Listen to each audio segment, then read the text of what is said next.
Have you ever found a website that feels like it's three different things all smashed into one? Well, today, we're going to dissect a true digital mystery, the Big Island Reporter.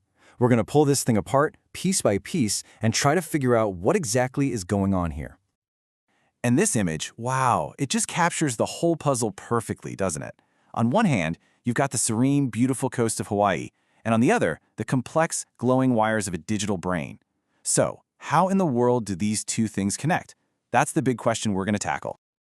All right, so where do we even begin? Well, every story has a starting point. For the Big Island Reporter, that's its founder, a guy named Mark Wood, out of Kailua Kona. And let me tell you, the mission he set up, it's not what you'd expect. And right off the bat, you can tell they are not shy. They call themselves Hawaii's best news web portal. I mean, that's a pretty bold claim, right? It definitely sets some high expectations from the get-go. Okay, but this is where things start to get a little strange. Their mission is to aggregate news from the left, right, center, the usual stuff. But then they throw in up or down. Up or down? What is that? This is really our first big clue that we are not dealing with your average news site. So, let's try to break this down. Let's start with the part that makes the most sense at first glance. The first pillar of this whole thing is its connection to Hawaii. And I mean a deep connection. It's not just in the name, it really feels like the heart and soul of the platform. I mean, the whole site is just soaked in Hawaii. You see these incredible photos of everything. You're talking volcanoes, rainforests, amazing marine life. And it's not just the landscapes, it's the culture too. Hula, traditional music, local festivals, it really feels like you're there. And look, this isn't just some tourist brochure with pretty pictures. No, this is the key part. It's all about the local community. They're shouting out actual local businesses, like a gas station, Dixon 76, or a realtor named Lance Owens. It's about the real Hawaii, the day-to-day life, and that classic aloha spirit. But just when you're settling in, thinking, okay, I get it, it's a super detailed local guide, bam! The story takes a massive turn. And this is where we get to that second pillar, the one that honestly is way more surprising. We're going from beautiful Hawaiian beaches straight into artificial intelligence. Yeah, this is where the enigma really deepens.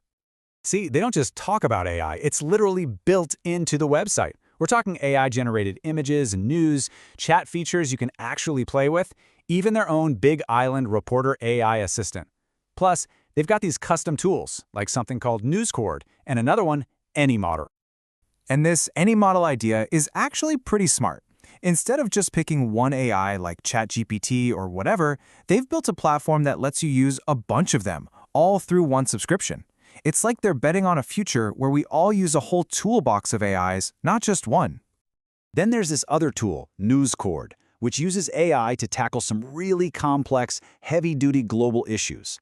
But here's what's so important. They're totally upfront about the limitations. They have this big warning right there that says, hey, AI makes mistakes. Always go check the original source. I really respect that. Okay, so we've got Hawaii, check. We've got cutting-edge AI, check. So, what about that up and down thing from their mission? Right, let's dive into that, because this is where the site goes from unconventional to just out there. And the first thing you stumble into in this up and down dimension is this absolutely huge, kind of visionary idea they're promoting, a unified superstate called the United States of Africa. And the details here are just wild. They're talking about this thing forming by Christmas Day 2026. And get this, it's supposed to stretch from Ohio to Cape Town, connected by a solar-powered highway. The goal, end starvation and war. And the whole idea apparently comes from a secret society? We are a long, long way from Kona real estate listings now. And then there's this other random cool thing. The site is all about this musical collaboration between a local Hawaiian artist named Blue Turban Stone and the inventor of a crazy double-sided guitar from Georgia.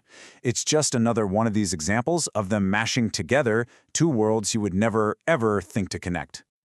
And as you click around, you find these weird, kind of poetic, philosophical lines just sprinkled in.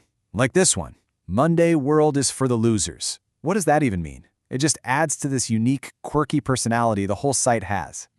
Or how about this one, talking about the misery of being free to be a toy of the powers that be? It's these really abstract, moody quotes that keep you on your toes. You just never have any idea what you're going to find on the next page.